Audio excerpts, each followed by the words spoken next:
My name is Mujtaba Rizvi. I've just turned 30 years old. I've been working mostly in the creative and cultural sector in Kashmir.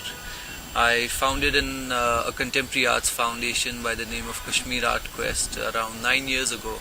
I was still studying at that time, and more recently, I've been in the food business right now with Zero Bridge Fine Dine, and before this I had co-founded the Goodfellas Cafe. Other than that, I also run a consulting firm called SMR Consulting, but I think my primary interest lies in visual arts, and I also continue to work as an artist. So I went to England for my education, but I wanted to come back. Even before I was applying to colleges there, and I had been doing the whole Kashmir Art Quest thing in Kashmir, and there was a certain kind of connection, obviously, because this is, we draw a certain sense of identity from this place. And despite all the troubles and the conflicts, there is also some sort of an urge to, give back to, or contribute in whatever ways you can.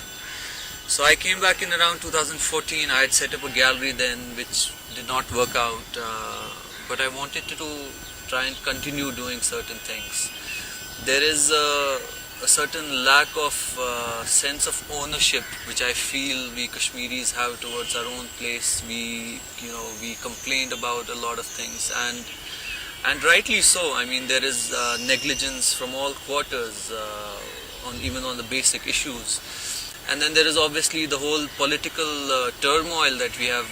We are engulfed in for decades. We witness death and suffering every day. But at the same time, I felt that if you just complain about it and we just go to Facebook and Instagram to type about it, to write about it, and there's as long as someone else is suffering and I am doing my politics over it, I felt that we need to have a more responsible approach to what we do, and we can maybe contribute in many different ways. One of them being, trying to be persistent in Kashmir despite the challenges, and trying to contribute in whatever little ways, whatever little education you have had, whatever little skills you have. You build a certain network and you contribute in your own smaller areas. I think that has primarily been, there's a certain intrinsic motivation. The challenges are endless. If we think about Avoni or the government is not doing this, the people are like that, we often crib a lot. But then that's all we can do, and we will end up doing is just crib and not contribute anything. So I think it is important to take initiative, for all of us to, whatever small difference one can make, you just do that, and not really, and I think also be a little selfless and not really think too much about the financial return and the stability of it. It's a bit risky, but then I think when you accomplish something meaningful and you can see it grow and evolve into certain things, the economy of it follows on its own. It gives you a certain sense of accomplishment. There definitely been so many challenges.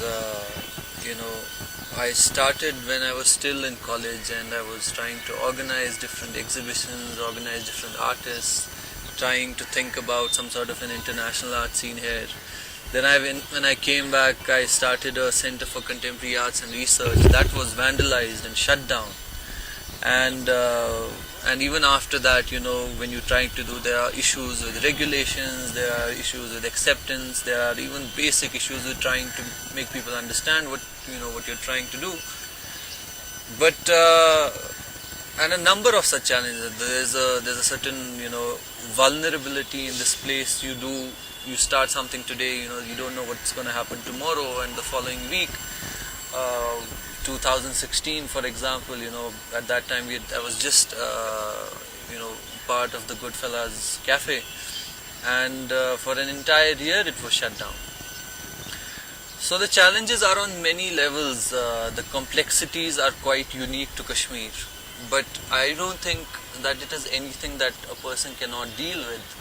I mean, we live with a certain hope. We resist with a certain hope. If there is an aspiration, it emerges out of a certain hope. And I think we just need to be hopeful and be aware of what we are doing, be conscious of the things that we are doing, and continue to, try and progress in a certain way. That's about it. I mean, I don't know. I mean, I think we just need to keep seeking our own inspirations. Different people are inspired by different things, and I think we also need to acknowledge the differences and celebrate the differences. We often talk about equality. I think equality is a lie. I think we need to start believing in equity more, and and I think equity is more just. We are different people of different aspirations, different dreams, different interests, different financial backgrounds, different privileges, different educations. And as long as we don't appreciate those differences and accept them, I don't think we are moving in the right direction.